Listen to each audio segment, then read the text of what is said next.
Hello ladies and gentlemen, Sir Derpington Herpington here. Today I'm coming to you with my first Photoshop tutorial, and this is on how to do neon lighting effects. Well, not really lights, but like neon strips kind of things, like these here.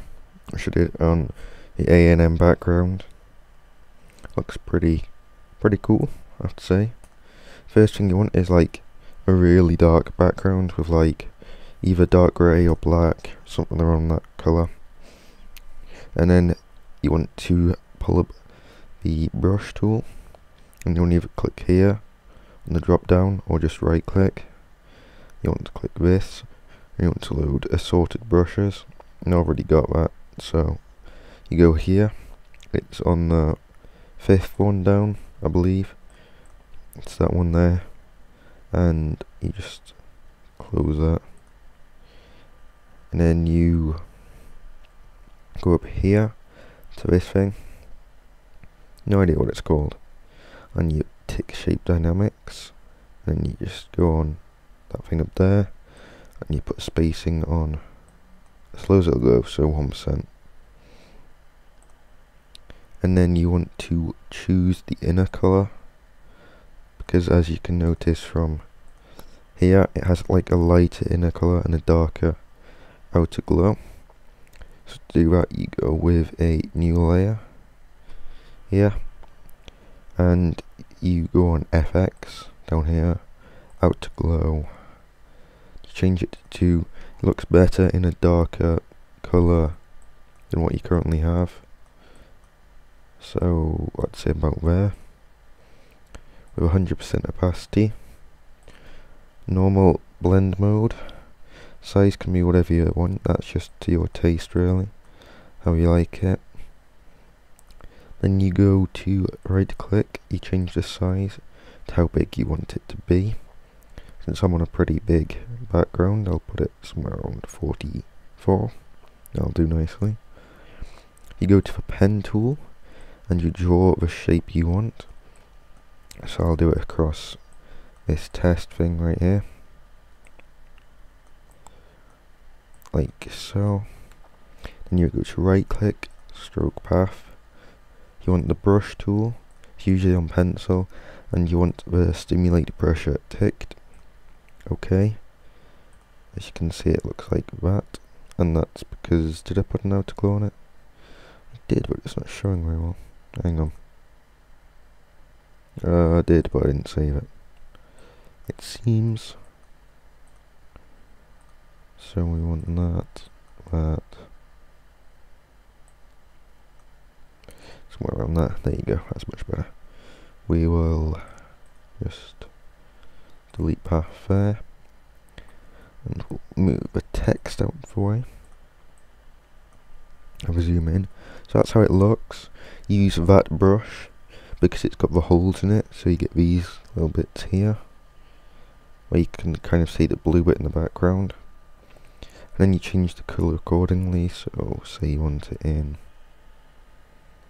just switch them over, you want it in something like red. You'd put this as a, I usually did mine, hang on. Yeah, I did like a normal red inside, and then outer glow, you do something like a darker red, like down here somewhere. It doesn't add much difference with red, that's the only problem with it, but the red does still look nice. So we'll pull out this brush, this pen tool, and if you want the effects like I have further down here, it kind of starts small and goes bigger and then tails off, what you have to do is you kind of start somewhere like here. So as you can see at the end, where the end is like there, it does that, where it's really thin, and in the middle it's more like that.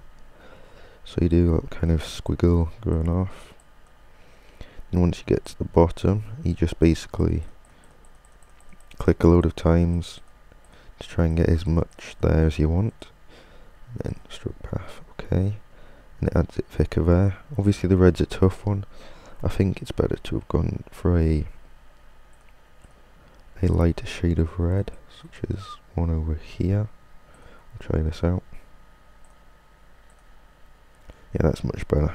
There's something more lighter, it's better for red. And then if you want to do it in a way such as, what am I on? I'm on that layer. I don't want to be on that layer. I want to be on layer 1. Move that down here. If you want an effect such as up here, where it kind of looks like it's threading through, what you do is you get out your magic rubber tool.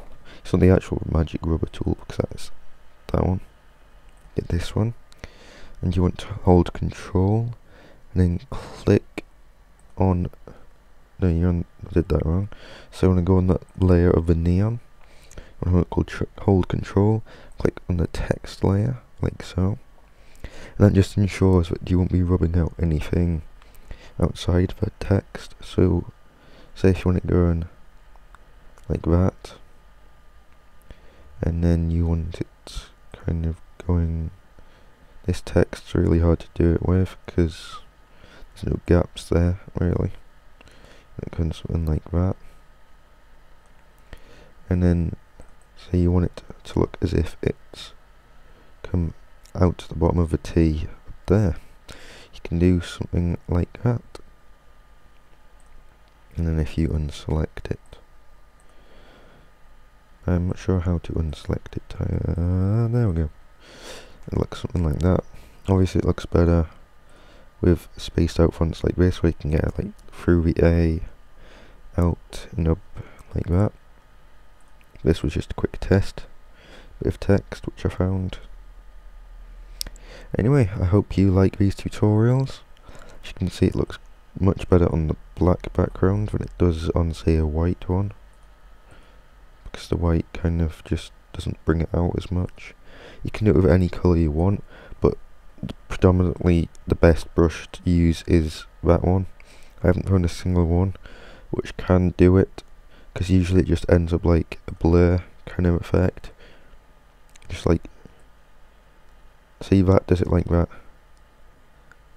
straight off, whereas a brush, say like